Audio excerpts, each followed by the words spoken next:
বিসমিল্লাহির রহমানির রহিম। বাংলাদেশ জামাত ইসলামী শেরপুর জেলা শাখা কর্তৃক ঘোষিত শ্রীবর্দী উপজেলা জামাত ইসলামী সেক্রেটারির উপরে ন্যাক্কারজনক সন্ত্রাসী হামলা এবং তাকে হত্যার প্রতিবাদে আজকের এই বিক্ষোভ সমাবেশ শেষে বিক্ষোভ মিছিল শেষে আজকের এই সংক্ষিপ্ত সমাবেশের সম্মানিত সভাপতি বাংলাদেশ জামাত ইসলামীর শেরপুর জেলা শাখার সম্মানিত আমির জনাব মাওলানা হাফিজুর রহমান সহ 10 দলীয় ঐক্যজোটের সম্মানিত নেতৃবৃন্দ, সম্মানিত সংগ্রামী জনতা, সকলের প্রতি আমার সালাম। আসসালামু আলাইকুম ওয়া রাহমাতুল্লাহি ওয়া বারাকাতুহু। সম্মানিত ভাই বন্ধুগণ, দুঃখ ভারাক্রান্ত নিয়ে আপনাদের সামনে দাঁড়িয়েছি। এই নির্বাচনকে আমরা একটা নিরপেক্ষ নির্বাচন ভেবে আমরা সহজ সরল মনে নির্বাচন অংশগ্রহণ করেছিলাম।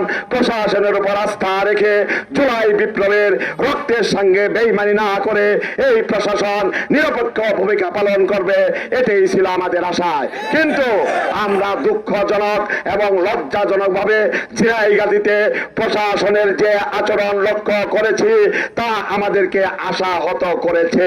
সম্মানিত ভাই বন্ধুগণ, এই আশাহত চিরদিনের জন্য আশাহত হওয়া নয়, আমরা আমাদের ভুল বুঝতে পেরেছি। তাই আমরা এই 5 আগস্টের 2024-এর যে বিপ্লব সংগঠিত করেছি, যেভাবে প্রশাসন যদি দ্বিতীয়বার আর কোথাও এরকম দুর্বলতা প্রকাশ করে 5 আগস্টের বিপ্লবের পুনর্রূপ ফিরিয়ে আনবো ইনশাআল্লাহ। সন্ত্রাসী যারা, তাদেরকে হুঁশিয়ার করে দিতে চাই, মনে করেছেন এই দেশের ফ্যাসিস্টরা আমাদেরকে 15 বছর প্রশাসন যন্ত্র দিয়ে আমাদেরকে যেভাবে দাবিয়ে রেখেছিলেন, আপনারা আপনাদের পেশি শক্তি দিয়ে আমাদেরকে দাবিয়ে রাখবেন। আপনাদেরকে প্রথমবারের মতো আমরা ক্ষমা করেছি, ছাড় দিয়েছি, কিন্তু এরপরে দ্বিতীয় কোনো হামলার চেষ্টা করা হলে দাঁত ভাঙা জবাব দেব ইনশাআল্লাহ।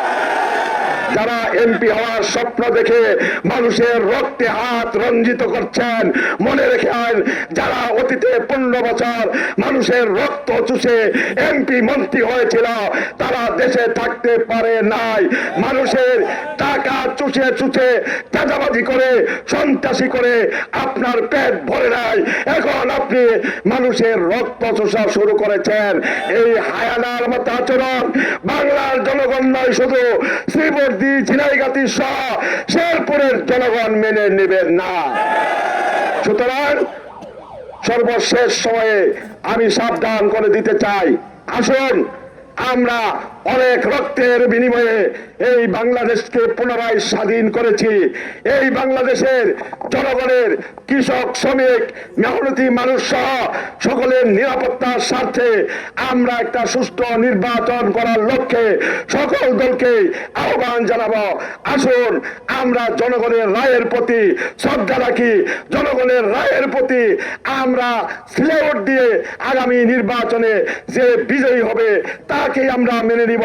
তাহলে দেশ রক্ষা হবে, জাতি রক্ষা হবে, স্বাধীনতা রক্ষা হবে, সার্বভৌমত্ব রক্ষা হবে, অর্থনীতি রক্ষা হবে, রাজনীতি রক্ষা হবে। তা না হলে এই দেশ অন্য একটা রাষ্ট্রের করব রাজ্যে পরিণত হওয়ার সম্ভাবনা আছে।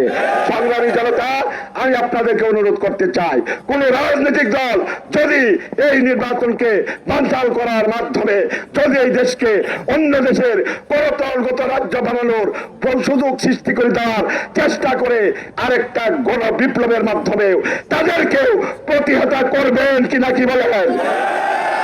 আমি সর্বশেষ প্রশাসনের দৃষ্টি আকর্ষণ করছি, আপনারা আমাদের আইওয়াস করে ঝিনাইগাতীর ইউনো এবং ওসিকে প্রত্যাহার করেছেন। নির্বাচন কমিশনারকে ধন্যবাদ জানাই। কিন্তু আজ পর্যন্ত আপনারা দেখেছেন মোবাইলে ইন্টারনেটের মাধ্যমে কারা কিভাবে কাকে হত্যা করেছে, কিভাবে আক্রমণ করেছে, সকলেই চিহ্নিত। এই চিহ্নিত মানুষগুলোকেও একদিনও কাউকে আপনারা এখনো ধরতে চান নাই। এ থেকে প্রমাণিত হয় ওই ঝিনাইগাতীর ইউনো এবং ওসি শুধু এদের সঙ্গে জড়িত নয়, তাদেরকে পর্দার সামনে থেকে সরিয়ে দিয়ে আপনারা এখন নতুন দাওয়া খেলা শুরু করেছেন। সাবধান করে দিতে চাই, যদি অতি দ্রুত রেজাউল ভাইয়ের খুনিদের বিচারের আওতায় না আনা হয়, আইনের আওতায় না আনা হয়, আপনাদেরকেও ক্ষমা করা হবে না। এই ডিসি অফিস, এই এসপি অফিস ঘেরাও করার মাধ্যমে আপনাদের প্রত্যাহার করা পর্যন্ত কর্মসূচি ঘোষণা করা হবে ইনশাল্লাহ। আমি আগামী দিনের এই সংগ্রামের সকলকে প্রস্তুত থাকার জন্য আহ্বান জানিয়ে আমি আমার কথা এখানে শেষ করছি। আলহামদুলিল্লাহ রাব্বিল আলামিন।